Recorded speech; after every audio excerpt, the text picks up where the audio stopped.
La garganta de don Anselmo ardía como si hubiera tragado arena del desierto, una sequedad rasposa y desesperante que le pegaba la lengua al paladar y hacía que cada respiración fuera un pequeño silbido de agonía, pero ese dolor físico, por intenso que fuera, no se comparaba en absoluto con el frío glacial que sintió al ver la mirada del guardia de seguridad, una mirada cargada de un desprecio tan puro y cristalino que golpeaba más fuerte que un puñetazo en el estómago.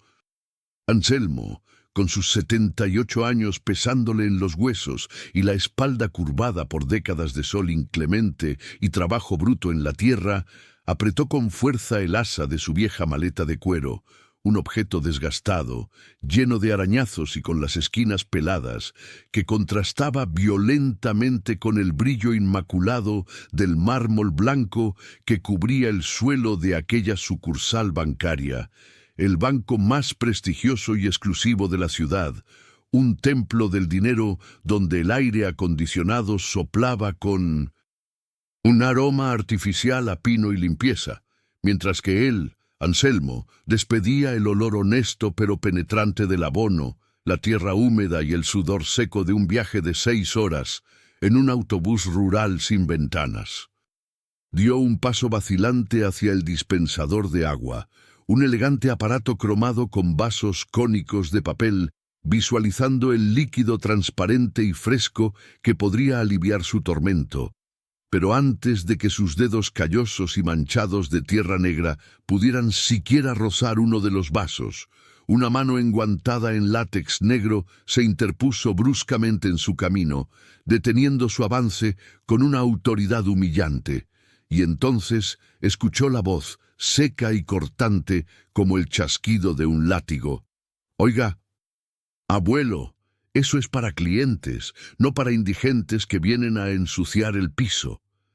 Y en ese instante el tiempo pareció detenerse en el banco.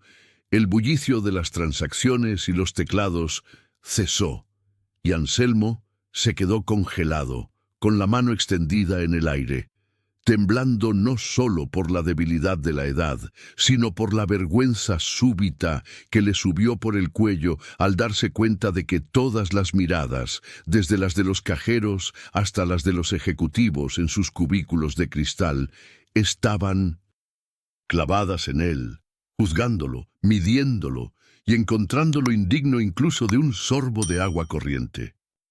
Anselmo bajó la mano lentamente, sintiendo cómo el corazón le golpeaba las costillas con un ritmo irregular y doloroso, y trató de explicar, con la voz rota y carrasposa, que no era un mendigo, que tenía una cita, que venía a hacer un depósito, pero las palabras se le atascaron en la garganta seca y lo único que logró salir fue un susurro inaudible que el guardia interpretó como un refunfuño de borracho, empujándolo levemente hacia atrás con la macana, un gesto físico de rechazo que casi le hace perder el equilibrio y caer sobre su preciada maleta, esa maleta que nadie sabía lo que contenía, esa maleta que pesaba no por lo que llevaba dentro, sino por la historia de sacrificio, sangre y lágrimas que representaba.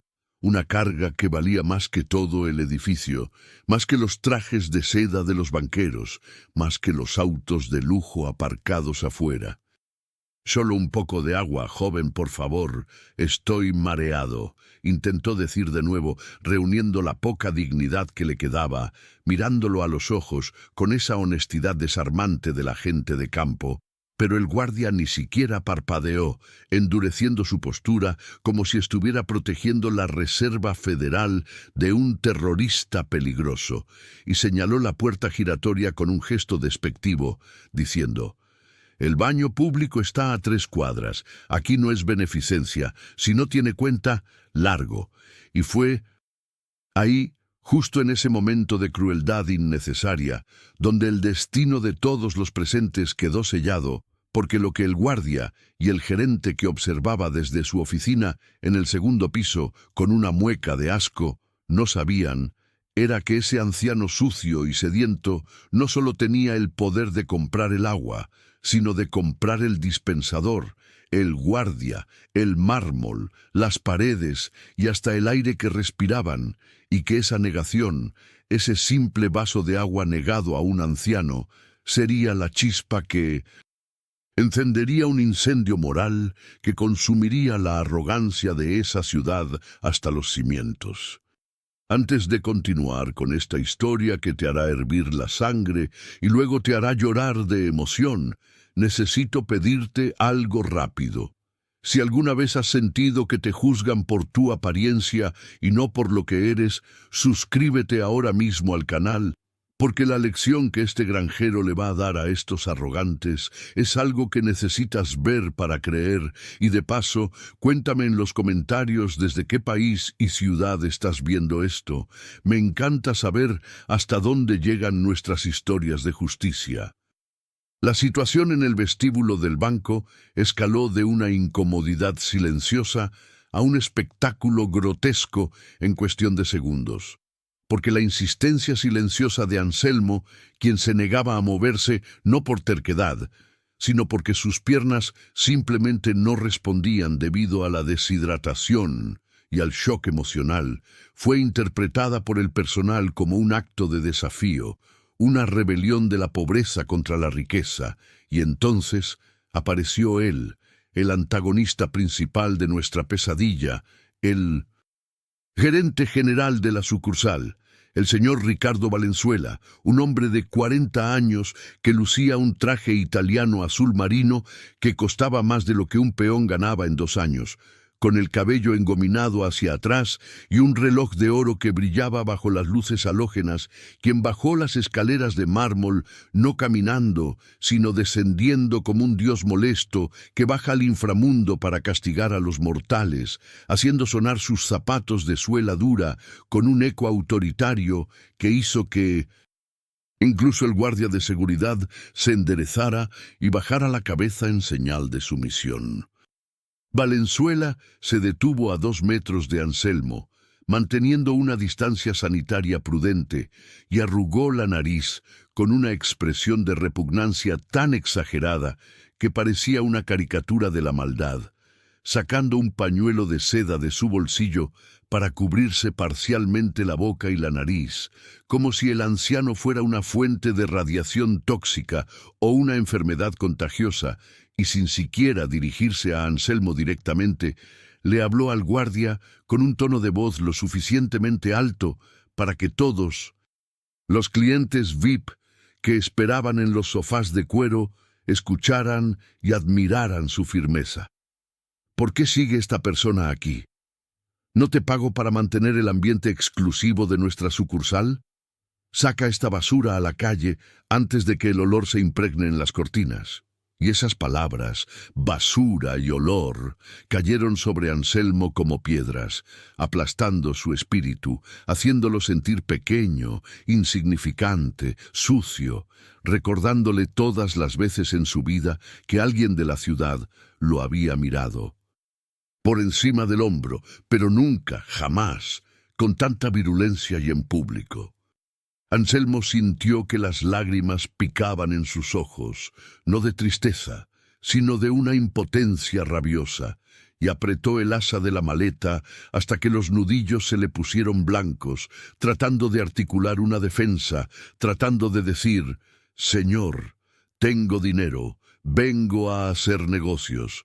Pero la voz de Valenzuela lo interrumpió de nuevo, esta vez dirigiéndose a él con una sonrisa burlona y cruel.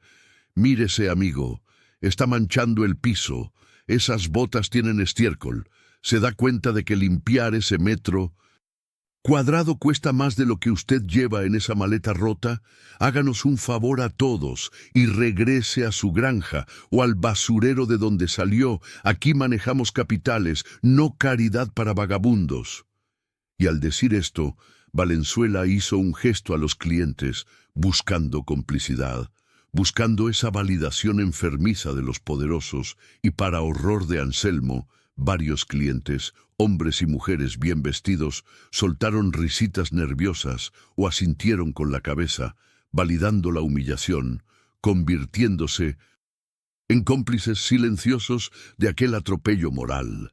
demostrando que la empatía se había extinguido en ese lugar refrigerado y lujoso. La injusticia no era solo el rechazo, era la forma en que lo hacían, deshumanizándolo completamente, ignorando las arrugas de trabajo en su rostro que contaban una historia de esfuerzo sobrehumano, ignorando que probablemente la comida que ellos cenarían esa noche venía de campos cultivados por manos como las de él.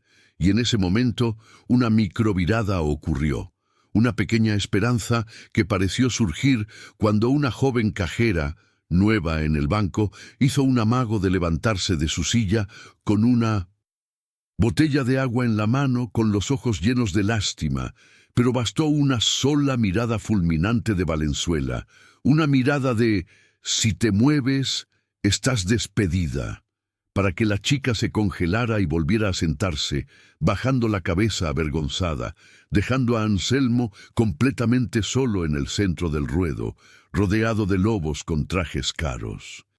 El dolor físico de la sed se mezcló con el dolor emocional del rechazo, creando un cóctel de sufrimiento que hizo que las piernas de Anselmo finalmente cedieran, y el anciano tropezó, cayendo sobre una rodilla, un gesto que parecía una súplica, una rendición, y al caer su maleta golpeó el suelo con un sonido seco y pesado, un cloc metálico que resonó extrañamente, diferente al sonido de ropa o papeles, un sonido denso que sugería que allí dentro había algo sólido, algo importante, pero nadie prestó atención al sonido, solo vieron al viejo caer.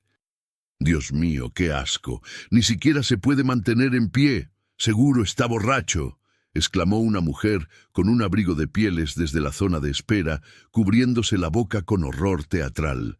Y esa frase fue el detonante final para Valenzuela, quien perdió la poca paciencia que fingía tener y chasqueó los dedos al guardia de seguridad con urgencia agresiva. «Sácalo ya, arrastralo si es necesario, pero no quiero verlo aquí ni un segundo más». Y el guardia, obedeciendo ciegamente, movido por el miedo a perder su empleo y por esa extraña satisfacción que sienten algunos al ejercer poder sobre los débiles, agarró a Anselmo por el brazo, justo sobre la tela raída de su chaqueta de lana, apretando con fuerza innecesaria sobre el músculo viejo y cansado, y comenzó a tirar de él hacia la salida, mientras Anselmo, aturdido y mareado, intentaba inútilmente aferrarse a su dignidad y a su maleta, gritando con un hilo de voz: «Suélteme, soy un hombre honrado, tengo derechos». Pero sus protestas fueron ahogadas por el sonido de la puerta giratoria que se activaba para expulsarlo. El trayecto desde el centro del vestíbulo hasta la puerta fue el paseo de la vergüenza más largo de la vida de Anselmo. Cada paso arrastrado dejaba una pequeña marca de tierra en el piso que un conserje ya estaba limpiando frenéticamente detrás de él, como si quisieran borrar su existencia en tiempo real, y al llegar a la puerta, el guardia no tuvo la delicadeza de acompañarlo, sino que le dio un empujón final, un empujón técnico y desalmado que envió a Anselmo tambaleándose hacia la acera caliente de la calle, donde el sol del mediodía caía a plomo, sin piedad, contrastando brutalmente con el aire fresco del interior. Anselmo tropezó con el bordillo. Sus botas viejas resbalaron en el cemento y cayó de costado, golpeándose el hombro y la cadera contra el suelo duro y sucio de la vía pública, mientras su maleta se deslizaba unos metros más allá, quedando peligrosamente cerca de la rueda de un coche estacionado.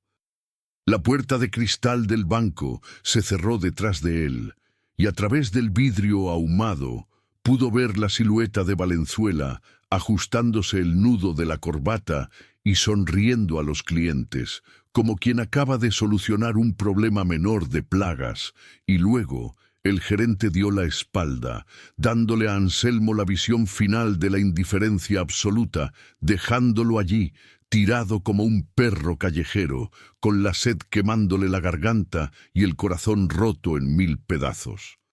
Tirado en la acera, con el ruido del tráfico urbano aturdiéndolo y el calor del asfalto traspasando su ropa vieja, Anselmo tocó el fondo más profundo de su existencia.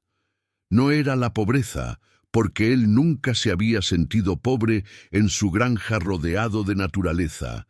Era la miseria humana lo que lo aplastaba, la sensación de que para el mundo moderno, para esa ciudad de cristal y acero, él no era nada, era menos que nada, era un estorbo visual y olfativo que debía ser eliminado. Intentó levantarse, pero el golpe en la cadera le dolía intensamente y sus brazos temblaban demasiado para sostener su peso, así que se quedó allí, sentado en el borde de la acera, con las piernas estiradas hacia la calle, mirando sus manos, esas manos grandes, callosas, con las uñas oscuras por la tierra que nunca salía del todo. Esas manos que habían plantado miles de árboles, que habían ordeñado vacas al amanecer durante 60 años, que habían construido su propia casa ladrillo a ladrillo, y que habían sostenido la mano de su esposa María mientras ella daba su último suspiro, hacía apenas 6 meses. La imagen de María le vino a la mente con una claridad dolorosa, recordándole la promesa que le había hecho en su lecho de muerte. La razón por la que estaba allí, en esa ciudad hostil, con esa maleta pesada. «No dejes que nuestro esfuerzo se pierda, Anselmo», le había dicho ella con voz débil. «Haz que sirva para algo bueno, que ayude a los que nadie ayuda. Ve a la ciudad y haz lo correcto». Y él le había jurado que así lo haría, que vendería la granja, que juntaría cada centavo ahorrado bajo el colchón durante 50 años, y que crearía algo hermoso en su memoria. Pero ahora, mirando el edificio imponente del banco que se alzaba sobre él como una fortaleza inexpugnable, se sentía un fracasado. Un viejo iluso que creyó que podía entrar al mundo de los tiburones sin ser devorado. Una lágrima solitaria, caliente y salada, se escapó de su ojo izquierdo y rodó por su mejilla surcada de arrugas, perdiéndose en su barba gris y descuidada. Lloraba por María, lloraba por la humillación, y lloraba porque tenía sed, una sed primitiva y terrible que le nublaba el pensamiento. Extendió la mano hacia su maleta, atrayéndola hacia sí como si fuera un salvavidas en medio del océano, y acarició el cuero desgastado. Dentro de esa maleta estaba el futuro de su pueblo, estaban los ahorros de toda una vida, y el cheque de la venta de sus tierras a una multinacional agrícola, una fortuna que nadie imaginaría en manos de alguien como él, millones que podrían comprar ese banco 2 veces, pero ¿de qué servían esos millones si no podía conseguir un vaso de agua? ¿De qué servía el poder económico si el mundo le negaba la dignidad básica de ser tratado como un ser humano? La gente pasaba a su lado, ejecutivos con teléfonos pegados a la oreja, mujeres con bolsas de compras, estudiantes con audífonos, y la mayoría lo ignoraba. Sus ojos resbalaban sobre él como si fuera parte del mobiliario urbano, invisible en su desgracia. Otros lo miraban con lástima fugaz y aceleraban el paso, temiendo que les pidiera dinero, y algunos, los peores, lo miraban con el mismo asco que el gerente Valenzuela, arrugando la nariz ante el olor a campo que emanaba. Un perro callejero, un mestizo flaco y sarnoso, se acercó cojeando, olfateó sus botas y se sentó a su lado, mirándolo con ojos tristes, y Anselmo sintió una conexión inmediata con el animal, 2 descartes de la sociedad compartiendo 1 metro de acera caliente. «Tú tampoco tienes agua, ¿verdad, amigo?», le susurró al perro, y el animal lamió su mano sucia, ofreciéndole el único gesto de cariño y aceptación que había recibido en todo el día. Un gesto que contrastaba dolorosamente con la frialdad del aire acondicionado y los trajes de seda del interior del banco. Fue entonces cuando la desesperación comenzó a transformarse en algo más oscuro, una resignación peligrosa. Pensó en rendirse, pensó en tomar el primer autobús de regreso, enterrar el dinero o quemarlo, y dejarse morir en su porche vacío, lejos de esta gente cruel, lejos de esta ciudad que lo masticaba y lo escupía. ¿Para qué luchar? ¿Para qué intentar hacer el bien en un mundo que estaba podrido hasta la raíz? El sol le golpeaba la cabeza, causándole un dolor punzante, y su visión empezó a oscurecerse por los bordes. El desmayo acechaba, prometiendo un alivio temporal, una desconexión del dolor. Y Anselmo cerró los ojos, dejándose ir, sintiendo que su cuerpo se volvía ligero, dispuesto a colapsar allí mismo, frente a las puertas del dinero, como un monumento a la indiferencia. Pero justo cuando la oscuridad estaba a punto de cerrarse sobre él, justo cuando su cabeza empezaba a caer hacia el pecho en un sueño pesado y peligroso, una sombra se proyectó sobre él, bloqueando el sol abrasador, y una voz, no una voz de autoridad ni de desprecio, sino una voz suave, pequeña y temblorosa, rompió el silencio de su miseria. «Señor, ¿está usted bien?» Y esa pregunta tan simple, tan cargada de una inocencia que él creía extinta, fue el ancla que lo detuvo antes de caer al abismo, obligándolo a abrir los ojos una vez más, aunque le pesaran como plomo, para ver quién, en medio de ese infierno de cemento, todavía tenía el coraje de hablarle a un viejo sucio. Al levantar la vista, parpadeando contra la luz, la silueta se definió. No era un ángel, ni un médico, ni siquiera un adulto. Era un niño pequeño de unos 8 años, con el uniforme escolar un poco desaliñado, una mochila de superhéroes a la espalda que parecía más grande que él, y en sus manos pequeñas sostenía algo que brillaba bajo el sol como si fuera el diamante más valioso del mundo, algo que hizo que la garganta de Anselmo se contrajera con una emoción violenta. Una botella de agua medio llena, de plástico barato, pero que en ese momento representaba la vida misma. El niño lo miraba con ojos grandes y curiosos, sin asco, sin juicio, solo con esa preocupación genuina que los niños tienen antes de que el mundo les enseñe a ser indiferentes. Detrás del niño, a unos pasos, una mujer joven, vestida con sencillez, probablemente su madre, lo observaba con cautela pero sin detenerlo. Y esa imagen, ese cuadro de humanidad inesperada en medio de la jungla de asfalto, fue el primer rayo de luz en la oscuridad absoluta del día de Anselmo. «Tome, señor», insistió el niño extendiendo la botella hacia él. «Mi mamá dice que hay que compartir y usted se ve muy cansado», y al tomar la botella con sus manos temblorosas, rozando los dedos suaves del niño con su piel áspera y callosa, Anselmo sintió algo más que el plástico frío.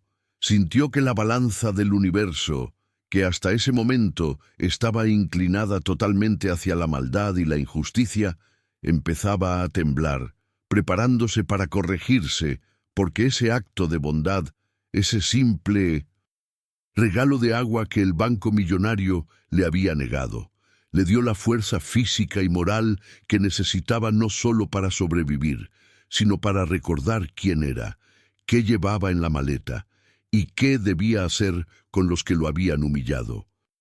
Bebió el agua con avidez, sintiendo cómo la vida volvía a su cuerpo, y mientras el líquido fresco bajaba por su garganta, juró en silencio que ese niño, esa madre y ese gerente arrogante jamás olvidarían este día, porque el viejo granjero acababa de despertar, y su despertar iba a sacudir los cimientos de esa ciudad financiera hasta hacerlos colapsar. El agua que bajó por la garganta de Anselmo no era simple H2O, era un elixir de resurrección. Cada trago parecía limpiar el polvo de la humillación que se le había adherido al alma en los últimos 20 minutos. Cuando vació la botella, soltó un suspiro largo y tembloroso. devolviéndole el envase vacío al niño, quien lo miraba con una sonrisa tímida, mostrando un diente de leche faltante. «Gracias, hijo», murmuró Anselmo, con la voz recuperando su timbre grave y profundo. «Tienes un corazón de oro, más valioso que todo lo que hay en esa bóveda de allá enfrente». El niño, que se llamaba Mateo, se encogió de hombros con modestia infantil, pero antes de que pudiera responder, la mujer que lo acompañaba se acercó, poniendo una mano protectora sobre el hombro de su hijo, aunque sus ojos, enrojecidos y cansados, miraban a Anselmo no con miedo, sino con una solidaridad triste, esa camaradería silenciosa que existe entre los que han sido golpeados por la vida. «Perdone si lo molestamos, señor», dijo ella con voz suave, alisándose la falda desgastada de su vestido. «Vimos cómo lo sacaron. Fue una crueldad, una verdadera barbaridad. Nadie debería tratar así a una persona mayor, ni a nadie». Anselmo la miró detenidamente. Vio en ella las mismas marcas de preocupación que había visto en su propia hija años atrás, esa tensión en la mandíbula de quien no sabe si podrá poner comida en la mesa al día siguiente. «¿Ustedes también esperaban entrar?», preguntó Anselmo, señalando el edificio de cristal con un movimiento de cabeza. La mujer soltó una risa amarga, seca, sin humor. «Entramos, sí, y salimos peor que usted, aunque sin empujones», confesó, bajando la mirada hacia sus zapatos gastados. «Ese hombre, el gerente, el señor Valenzuela». Al pronunciar el nombre, su voz tembló de rabia y miedo. «Acaba de negarnos una prórroga de 1 semana. Solo 1 semana pedíamos. Mi esposo tuvo un accidente en la obra, el seguro no paga todavía, y solo necesitábamos 7 días para no perder la hipoteca de la casa. Pero él ni siquiera miró los papeles. Dijo que el banco no es una institución de caridad para fracasados y que si no pagamos mañana al mediodía, embargan la casa. Mateo me escuchó llorar y, bueno, aquí estamos». La revelación golpeó a Anselmo con la fuerza de un rayo. No era solo él. Ese monstruo de traje italiano no solo despreciaba la suciedad o la vejez, despreciaba la humanidad misma. Se alimentaba del dolor ajeno, disfrutaba aplastando a los vulnerables como si fueran insectos bajo su zapato de diseño. Anselmo miró al niño, a Mateo, quien ahora abrazaba la pierna de su madre, ajeno a la magnitud de la tragedia financiera, pero sintiendo el miedo de ella, y algo dentro del viejo granjero se rompió y se reconstruyó al mismo tiempo. El cansancio desapareció. El dolor de cadera se volvió irrelevante. En su lugar nació un fuego frío, calculado, una determinación de acero forjada en 60 años de domar bestias y resistir tormentas. No se trataba de su sed, se trataba de justicia, se trataba de que ese hombre, Valenzuela, estaba usando su poder para destruir vidas, y el destino, o Dios, o la simple casualidad, había puesto en las manos de Anselmo, el viejo sucio, la herramienta única y devastadora para detenerlo. Anselmo miró su maleta de cuero. Ya no la veía como una carga, sino como un arma. «¿Cómo te llamas, muchacha?», preguntó poniéndose de pie. Lo hizo lentamente, crujiendo, pero ya no había debilidad en sus piernas, solo la firmeza de un roble antiguo. «Elena, señor, y él es Mateo», respondió ella, sorprendida por el cambio repentino en la postura del anciano. Anselmo asintió, sacudiéndose el polvo de los pantalones con palmadas fuertes y secas. «Muy bien, Elena. Escúchame bien. No vas a perder tu casa. No mañana, no nunca». Elena lo miró confundida, pensando que quizás el golpe en la cabeza o el calor habían afectado la razón del anciano. «Señor, es muy amable, pero la deuda es grande y...», empezó a decir ella, pero Anselmo levantó una mano, esa mano enorme y callosa, y la detuvo con una autoridad que la dejó muda. He dicho que no la perderás, pero necesito que hagas algo por mí. Necesito que me prestes a Mateo un momento. Necesito que él entre conmigo. La mujer retrocedió un paso, instintivamente protectora. ¿Entrar? Ahí. Señor, si volvemos a entrar llamarán a la policía. Nos amenazaron. Y usted, con todo respeto, usted no puede hacer nada contra ellos. Anselmo sonrió, y por primera vez esa sonrisa no fue de gratitud, sino de una astucia feroz, la sonrisa del lobo que ha acorralado a la presa. Exacto, van a llamar a la policía. Eso es justo lo que quiero. Quiero que venga la policía, quiero que venga la prensa si es posible. Quiero que todos vean lo que va a pasar. Confía en mí, Elena. Tu hijo me dio agua cuando yo moría de sed. Ahora yo les daré un océano. Hubo algo en la voz de Anselmo, una certeza absoluta, una gravedad telúrica que hizo que Elena dudara y luego, contra todo pronóstico, asintiera. Anselmo tomó su maleta con la mano derecha y ofreció la izquierda al pequeño Mateo. No tengas miedo, hijo. Solo mantén la cabeza alta. Hoy vas a aprender que el traje no hace al hombre, le dijo. Caminaron hacia la puerta giratoria, una pareja improbable, un anciano cubierto de polvo de campo y un niño con mochila escolar, marchando hacia la boca del lobo. Al acercarse a la entrada, el guardia de seguridad, que estaba revisando su celular recostado en el marco de la puerta, levantó la vista y su expresión pasó de la indiferencia a la incredulidad y luego a la ira. Se despegó de la pared, interponiéndose en el camino, con la mano ya en la empuñadura de su macana. «Oiga, ¿usted es sordo o es estúpido?», gritó el guardia, su voz resonando en la calle y atrayendo la atención de los transeúntes. «Le dije que largo, y ahora trae un niño. ¿Qué es esto? ¿Una guardería de mendigos? Fuera antes de que lo saque a patadas de verdad». El guardia dio un paso amenazante, inflando el pecho, usando su tamaño para intimidar. En cualquier otro día, Anselmo habría bajado la cabeza. En cualquier otro día, habría pedido perdón. Pero hoy no. Hoy, Anselmo no se detuvo. Siguió caminando hasta quedar a 10 centímetros de la cara del guardia, invadiendo su espacio personal, con una intensidad que hizo que el hombre de seguridad parpadeara, confundido. «Hijo», dijo Anselmo, con una voz baja pero que sonó como el retumbar de un trueno lejano. «Si me tocas un solo pelo más, o si asustas a este niño, te aseguro por la memoria de mi madre que pasarás el resto de tu vida buscando trabajo y no te contratarán ni para limpiar letrinas. Quítate». La amenaza no fue gritada, fue dicha con la calma de quien sabe que tiene una escopeta cargada bajo la mesa. El guardia vaciló. Había algo diferente en el viejo. Ya no era el cuerpo tembloroso de antes. Sus ojos, bajo las cejas pobladas y grises, brillaban con una autoridad que el guardia, entrenado para detectar jerarquías, reconoció instintivamente como peligrosa. Por un segundo, el guardia dudó. Su mano tembló sobre la macana, y en esa microvirada de poder, Anselmo aprovechó la confusión, empujó suavemente la puerta giratoria y entró, arrastrando a Mateo con él hacia el aire acondicionado, de vuelta al escenario de su humillación. El silencio que cayó sobre el banco fue instantáneo y pesado.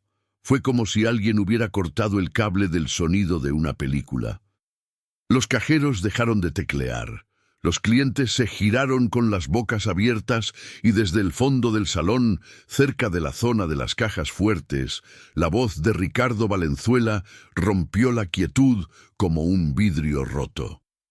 «Esto es el colmo», rugió el gerente, rojo de ira, tirando unos papeles sobre el escritorio de su secretaria y caminando a zancadas hacia el centro del vestíbulo.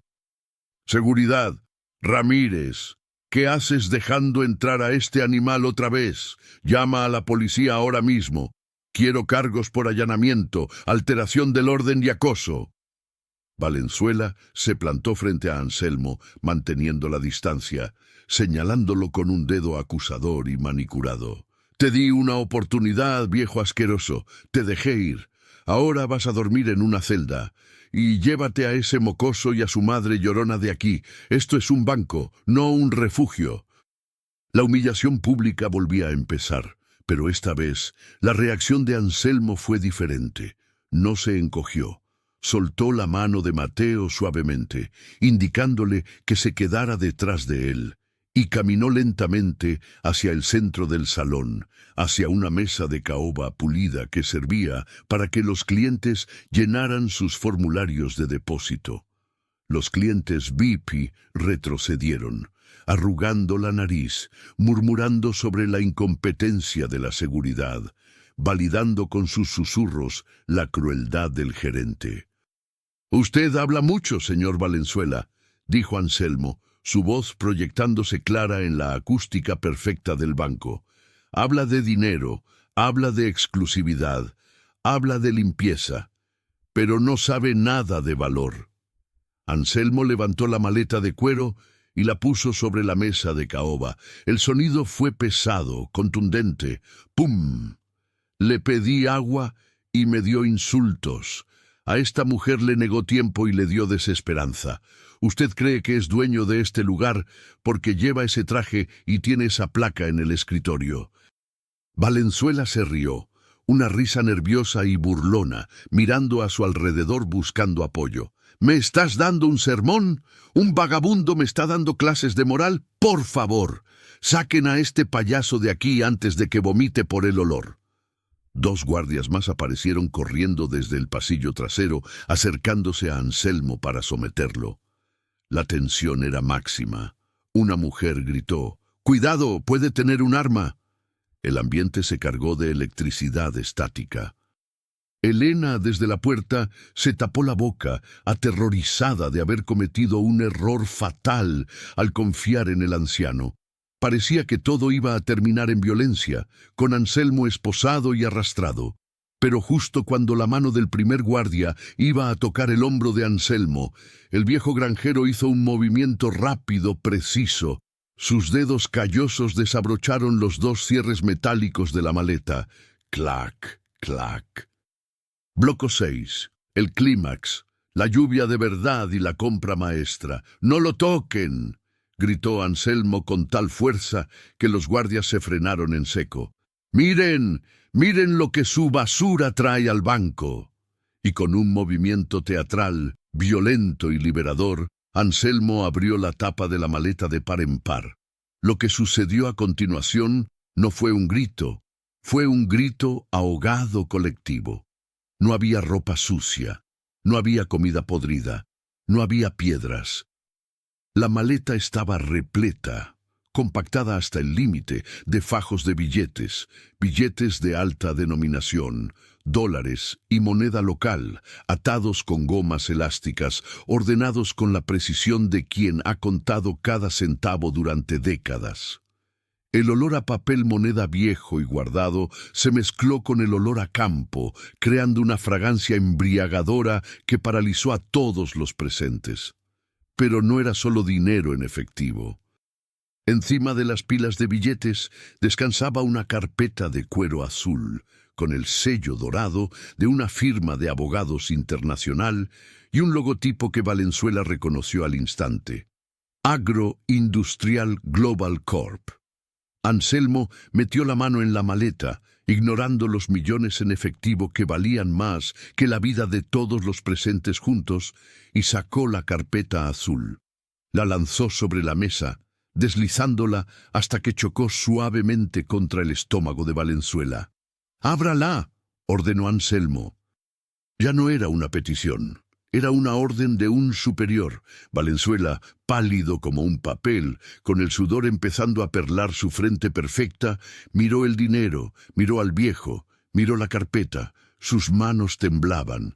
Abrió la carpeta. Sus ojos recorrieron el documento de la primera página y sus rodillas parecieron volverse de agua.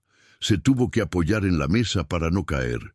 Esto no puede ser», balbuceó, con la voz convertida en un hilo ridículo. Es una carta de intención de compra y un cheque de gerencia por...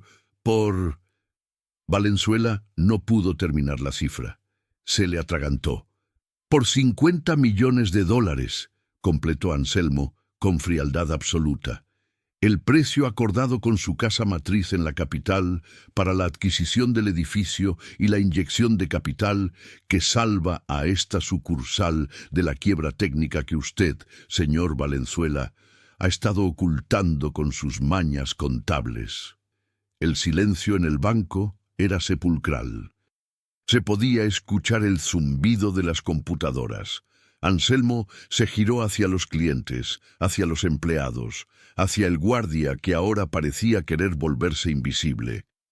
Mi nombre es Anselmo Duarte. Soy el dueño de las tierras donde se descubrió el nuevo acuífero que abastecerá a toda la región. Esa multinacional me pagó una fortuna por mis tierras que trabajé con estas manos sucias que tanto les asquean. Vine aquí hoy porque su Banco Central me dijo que esta sucursal necesitaba un inversor mayoritario o cerraría, dejando a todos estos empleados en la calle. Vine a salvar su banco. Vine a depositar mi vida aquí. Anselmo hizo una pausa, mirando directamente a los ojos llorosos y aterrorizados de Valenzuela. Pero lo primero que recibí fue desprecio. Me negaron agua. Me trataron como a un animal. Y si así tratan al dueño del capital. No quiero imaginar cómo tratan a la gente que realmente necesita ayuda. Anselmo señaló a Elena y a Mateo, que seguían en la entrada atónitos, como a ella, a quien usted iba a quitarle su casa por una miseria. Valenzuela intentó hablar, intentó recomponer su figura, intentó sonreír con esa falsedad corporativa de siempre. Don Anselmo, por favor, tiene que entender, es un malentendido, los protocolos de seguridad. No sabíamos que era usted. Si me permite explicarle, podemos ir a mi oficina, tengo café, tengo agua premium. Empezó a balbucear, caminando hacia Anselmo con las manos extendidas, suplicante. ¡Alto ahí!, gritó Anselmo, deteniéndolo con un gesto de asco, imitando el mismo gesto que Valenzuela había hecho minutos antes. «No te acerques, hueles a algo peor que estiércol, hueles a corrupción y a falta de alma». Anselmo volvió a mirar la maleta. «Iba a depositar esto aquí. Iba a comprar el edificio y dejar que siguieran operando, pero he cambiado de opinión sobre una cosa». Anselmo sacó un bolígrafo barato de su bolsillo, tomó el documento de la carpeta y tachó algo con fuerza. «No voy a negociar con usted. Voy a ejecutar la cláusula de compra inmediata de la propiedad. Este edificio ahora es mío. El banco puede quedarse si cumple mis condiciones. Y mi primera condición, mi primera orden como dueño del techo bajo el que estamos parados, es muy simple». Anselmo se inclinó hacia adelante, su rostro a centímetros del de Valenzuela, quien temblaba visiblemente. «Estás despedido. Tienes 5 minutos para sacar tus cosas de mi edificio, y si te llevas un solo clip, te denunciaré por robo. Largo de aquí. ¡Fuera!». El grito de Anselmo fue una liberación. Los empleados, que habían sufrido la tiranía de Valenzuela en silencio durante años, intercambiaron miradas de incredulidad que rápidamente se transformaron en sonrisas reprimidas. El guardia de seguridad, dándose cuenta de quién pagaría su sueldo a partir de ahora, dio un paso al frente, agarró a Valenzuela por el brazo, el mismo brazo con el que había señalado a Anselmo, y dijo con voz firme: «El señor le ha dicho que se vaya, don Ricardo. No hagamos esto difícil». La justicia poética era tan dulce que casi se podía saborear en el aire. Valenzuela, el hombre intocable, estaba siendo escoltado fuera de su propio reino, derrotado por un par de botas sucias y una maleta vieja. Pero Anselmo no había terminado. Mientras Valenzuela era arrastrado hacia la puerta, protestando y amenazando con demandas que sabía que no podía ganar, Anselmo se giró hacia Elena. «Señora, acérquese, por favor». Elena caminó hacia el centro del salón con Mateo, sintiéndose observada por todos los ricos que antes la ignoraban. Anselmo tomó un fajo de billetes de la maleta, $10,000 en efectivo, y se lo puso en la mano a la mujer. «Esto es para su deuda. Páguela ahora mismo en esa caja. Y el resto es para que Mateo tenga los mejores libros para la escuela, porque él supo ver al ser humano donde otros solo vieron suciedad». La sala estalló. No en aplausos de película, sino en un murmullo de conmoción, de llanto contenido, de shock real. Los clientes ricos bajaban la cabeza, avergonzados. La cajera, que había querido darle agua al principio, sonreía con lágrimas en los ojos. Anselmo Duarte, el viejo granjero, estaba de pie junto a su maleta abierta, y en ese momento, sucio y despeinado, parecía el hombre más alto, limpio y poderoso del mundo. Había comprado el banco, sí, pero más importante aún, había recuperado la dignidad de todos los olvidados de esa ciudad. La salida de Ricardo Valenzuela del edificio no fue rápida ni digna. Fue una deconstrucción lenta y agonizante de su ego. Un espectáculo que nadie en el banco se quiso perder, porque ver caer a un tirano es uno de los placeres más oscuros y justos que la vida puede ofrecer. Mientras metía sus pertenencias en una caja de cartón reciclada, la misma caja que él obligaba a usar a los empleados que despedía, sus manos temblaban tanto que dejó caer su preciado trofeo de gerente del año, el cual se partió en dos al golpear el suelo, un símbolo roto de su carrera terminada. Anselmo no se movió del centro del vestíbulo, permaneció allí como una estatua de granito, vigilando cada movimiento, asegurándose de que la justicia se cumpliera hasta el último segundo. Cuando Valenzuela intentó llevarse la laptop de la empresa, el guardia de seguridad, Ramírez, le puso una mano firme sobre la muñeca y negó con la cabeza, diciendo en voz alta para que todos escucharan: «Eso es propiedad del banco, señor, propiedad del dueño, y el dueño dice que usted se va solo con lo que trajo puesto y su vergüenza». Valenzuela salió por la puerta giratoria, la misma por la que había expulsado a Anselmo, y al pisar la calle, el calor del mediodía lo golpeó, pero esta vez no había coche con aire acondicionado esperándolo, ni chofer, ni respeto. Solo la ciudad ruidosa que ahora lo miraba como a un desempleado más, un hombre de traje caro, pero con los bolsillos vacíos de dignidad. La transformación del banco en las semanas siguientes fue tan radical que parecía un milagro, no una reestructuración empresarial. Anselmo, fiel a su palabra y a sus raíces, no se convirtió en un banquero de oficina cerrada, sino que transformó el lugar en una extensión de su propia alma generosa. Lo primero que hizo fue ordenar quitar las cuerdas de terciopelo que separaban a los clientes VIP de los clientes comunes, eliminando esa segregación odiosa que clasificaba a las personas por el tamaño de su cuenta corriente. «Aquí el dinero de la viuda vale lo mismo que el del empresario», dijo el primer día de su gestión, y para demostrarlo, mandó instalar una estación de hidratación permanente en la entrada, no con vasos de papel cónicos y mezquinos, sino con agua fresca, jugos y café caliente, gratis para cualquiera que cruzara la puerta, fuera cliente o simplemente alguien que, como él aquel día, tuviera sed. El banco dejó de oler a pino artificial y desinfectante clínico para oler a café recién hecho y a humanidad. Las sillas de diseño incómodo fueron reemplazadas por sofás amplios, donde los ancianos podían descansar sus huesos mientras esperaban. Y la música de fondo, antes un jazz pretencioso y repetitivo, se cambió por melodías suaves. a veces incluso folclore local, que hacían que la gente se sintiera en casa, no en una bóveda fría. Pero el cambio más grande fue para Elena.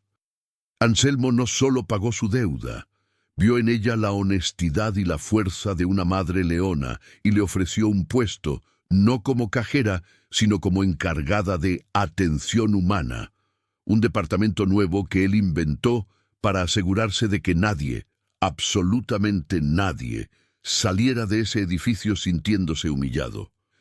Elena, con su traje nuevo y una sonrisa que iluminaba el vestíbulo, se convirtió en el corazón del banco, recibiendo a cada persona con la calidez que a ella le habían negado, y su hijo Mateo, al salir de la escuela, a menudo pasaba las tardes allí, haciendo la tarea en una mesa especial que Anselmo había puesto en su propia oficina, que mantenía siempre de puertas abiertas. La imagen del viejo granjero, sentado en el sillón de cuero del gerente, con sus botas de trabajo todavía puestas, porque juró nunca usar zapatos de charol, revisando documentos mientras el niño dibujaba a su lado, se convirtió en una leyenda local, una estampa de que el poder no tiene por qué ser cruel, de que el dinero puede tener alma si está en las manos correctas.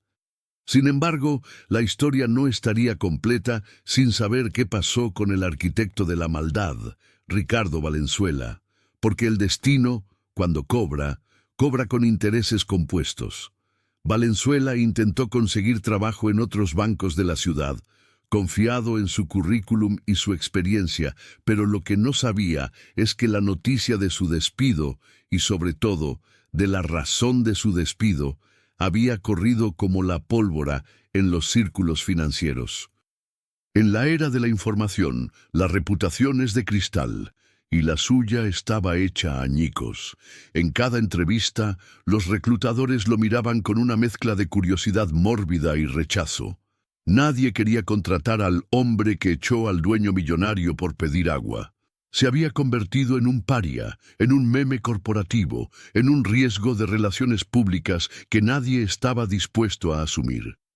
Sus ahorros, gastados en mantener un estilo de vida de apariencias, se evaporaron en 3 meses. Su coche de lujo fue embargado, su apartamento en la zona exclusiva tuvo que ser desalojado, y sus amigos de la alta sociedad, esos que bebían su whisky y reían sus gracias crueles, dejaron de contestar sus llamadas en el momento en que su tarjeta de crédito fue rechazada en un restaurante. La caída de Valenzuela tocó fondo una tarde lluviosa de noviembre, 6 meses después del incidente. Anselmo estaba saliendo del banco, acompañado por Elena, cuando vieron una figura encorvada cerca de la parada de autobús. Un hombre tratando de vender seguros baratos o planes de telefonía a los transeúntes que lo ignoraban. Llevaba un traje, sí, pero era el mismo traje azul de aquel día, ahora desgastado, con manchas, sin planchar, y sus zapatos, antes relucientes, estaban cubiertos de barro y descuido. Era Ricardo. Al ver salir a Anselmo, el exgerente se quedó paralizado, y por un segundo sus miradas se cruzaron. En los ojos de Valenzuela ya no había arrogancia, solo había hambre, vergüenza y una súplica muda, una derrota total. Elena, con el corazón bondadoso que la caracterizaba, hizo un ademán de detenerse, quizás para ofrecerle ayuda, pero Anselmo, con sabiduría dura pero necesaria, le tocó el brazo suavemente y negó con la cabeza, siguiendo su camino. «La lección debe completarse, hija», le susurró.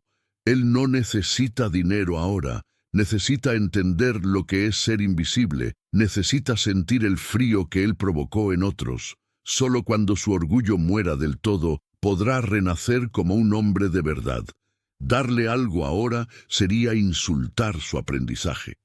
Y así dejaron a Valenzuela bajo la lluvia, no por crueldad, sino por justicia divina, permitiendo que la vida le enseñara lo que ningún máster en finanzas pudo: la humildad. Con el paso de los años, el Banco del Granjero, como todos lo llamaban cariñosamente, aunque su nombre legal seguía siendo otro, se convirtió en un pilar de la comunidad, financiando proyectos que otros bancos rechazaban, cooperativas agrícolas, pequeños negocios de madres solteras, becas para estudiantes brillantes sin recursos. Anselmo envejeció allí, viendo cómo su inversión no solo generaba dinero, sino que generaba esperanza, viendo a Mateo crecer y convertirse en un joven universitario brillante que estudiaba economía para ayudar, no para acumular, como siempre decía. El viejo Anselmo nunca dejó de llevar su maleta vieja al trabajo, aunque ahora solo llevaba su almuerzo y fotos de su esposa y de la granja. Esa maleta se convirtió en un símbolo, un recordatorio constante de que nunca debes olvidar de dónde vienes, sin importar cuán alto llegues. Llegó el día en que Anselmo, ya con más de 90 años, sintió que sus fuerzas finales se agotaban, pero no había tristeza en su despedida, solo la satisfacción del deber cumplido. Reunió a los empleados, a Elena, a Mateo y a muchos clientes que habían sido salvados por sus políticas en el vestíbulo principal, bajo la luz cálida que ahora bañaba el lugar. Se apoyó en su bastón, miró a las caras agradecidas a su alrededor y con la voz débil pero clara pronunció sus últimas palabras públicas, palabras que quedarían grabadas en una placa de bronce en la entrada del edificio años después. No se confundan, muchachos. La riqueza no es lo que guardamos en la bóveda de acero de atrás. Eso es solo papel y metal. La verdadera riqueza es poder mirar a alguien a los ojos, sin importar si viste de seda o de trapos, y reconocer en él a un hermano.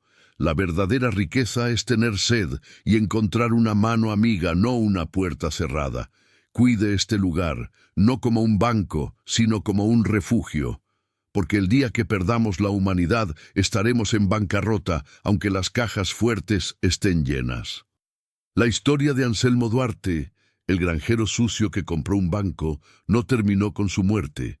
Se convirtió en una leyenda urbana que los padres contaban a sus hijos en esa ciudad.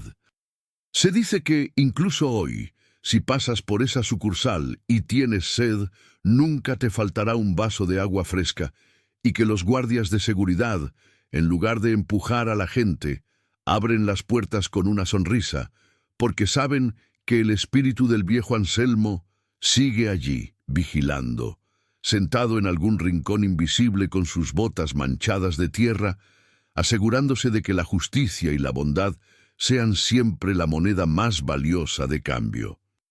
Y se dice también que Ricardo Valenzuela, después de años de miseria, finalmente consiguió un trabajo honesto limpiando pisos en una escuela, y que cada vez que ve a un anciano baja la cabeza con respeto, porque aprendió, a la fuerza, que el hombre más importante del mundo puede venir disfrazado de mendigo.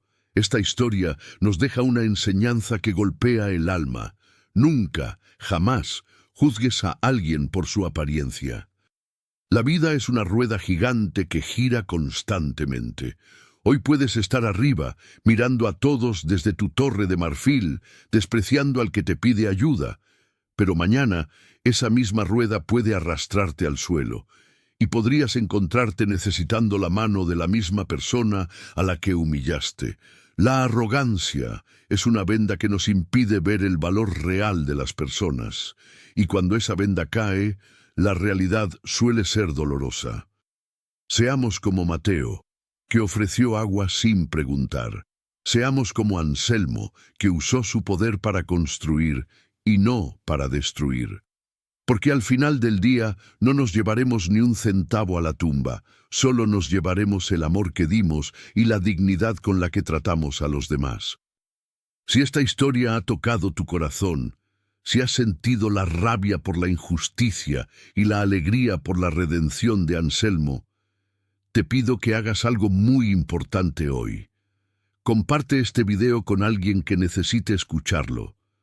Tal vez con ese amigo que está pasando un mal momento, o con ese familiar que necesita recordar qué es lo verdaderamente importante. Y antes de irte, déjame un comentario aquí abajo. ¿Qué hubieras hecho tú en el lugar de Anselmo? ¿Hubieras despedido al gerente o le hubieras dado otra oportunidad? Quiero leer tu opinión, porque tu voz es parte de esta comunidad. No olvides suscribirte al canal y activar la campanita, porque tenemos muchas más historias ocultas en los rincones de la vida real que están esperando ser contadas, historias que te harán llorar, reír y, sobre todo, pensar. Gracias por tu tiempo, gracias por escuchar y recuerda, la próxima vez que veas a alguien sucio o diferente, míralo a los ojos con el corazón, porque podrías estar frente a un ángel o frente al dueño del banco. Hasta la próxima historia.